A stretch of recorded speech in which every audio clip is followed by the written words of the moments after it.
So till now we discussed production function, and production function involves capital and labor to produce output. Now to hire capital and labor, it's expensive, it costs money. So that brings us to the issue of concept of cost, and we'll try to understand how cost behave in the context of production. Now cost can be for different reasons, right? You can need to pay workers in terms of wages. If you hire capital, you have to pay interest, the money that you borrow to buy machineries, or you have to pay for your raw materials. All these things involves cost. And we all know from our initial discussions, profit is nothing but the difference between revenue and cost. So you can increase your profit if you can decrease your cost.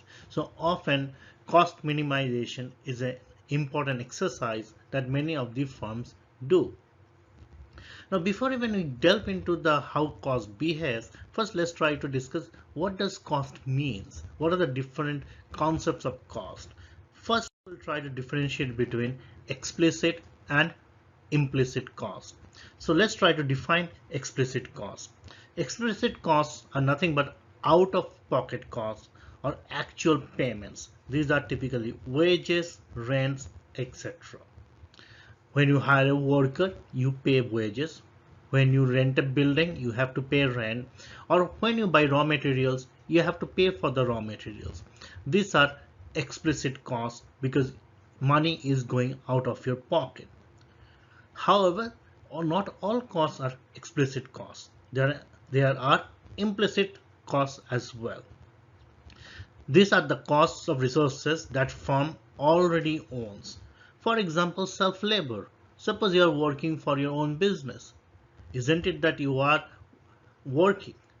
But you have to include the cost of your labor when you cost the product that you are selling. You are not working for free because you could have worked somewhere else and earn a handsome income. Given that you are working for your own company, so that means there's an implicit cost of your labor must be included in the cost of production. Or something like the land that you own. Suppose if you build your factory or farm in the land that you already own, you should be including the implicit rent of that land in your cost of production. And these are all implicit costs. That means costs for which you are not making out-of-pocket payments, but those needs to be included. Now, building on this issue of explicit and implicit cost, there's another important distinction I would like to make between the accounting profit and economic profit. This is an extremely important concept in economics. So accounting profit is the difference between the dollars brought in and the dollars paid out. That means dollars brought in is nothing but your revenue, and dollars paid out is nothing but your explicit cost.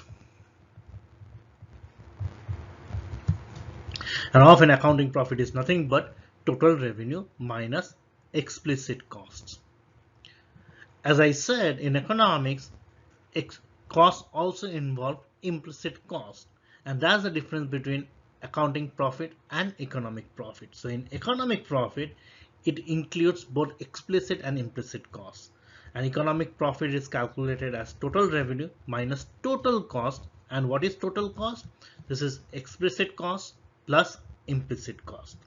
So we'll build on this concept of implicit cost. We'll define a very important concept in economics, which is called opportunity cost. So what is an opportunity cost? Is the loss of potential gain from other alternatives when one alternative is chosen. For example, what is the opportunity cost of attending this class? Well, you could have watched something else in your YouTube video, or you could have played video games. So opportunity cost of attending this class or listening to this lecture is perhaps your sleep, perhaps the video game you are unable to play, or music videos you could have watched in YouTube. So every action or every economic decision has an opportunity cost, because when you decide to do something, you are giving up something. And this is well articulated in this nice cartoon where somebody is in a gas station. So this person is filling up the gas, uh, and this other person is supposed to be a woman. She is saying, why are you going here? Gas is 10 cents a gallon cheaper at the station 5 minutes that way. So basically she's asking like, well, why don't you just drive 5 minutes? Gas would be 10 cents cheaper.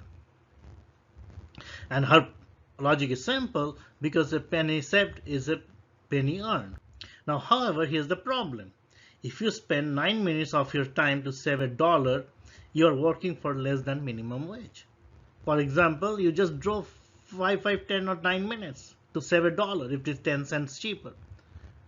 So for 10 minutes, if you just save $1, it's actually less than the minimum wage, because in an hour it's 60 minutes. So in 60 minutes, you could have earned the minimum wage, which is even at the federal level is $7.25, and New York State is more than $12. So does it make sense to spend time to go to a different gas station to save $1, which will cost you another 10 minutes of your time? And that's the idea behind opportunity cost. So opportunity cost, often seen as, was the next best alternative.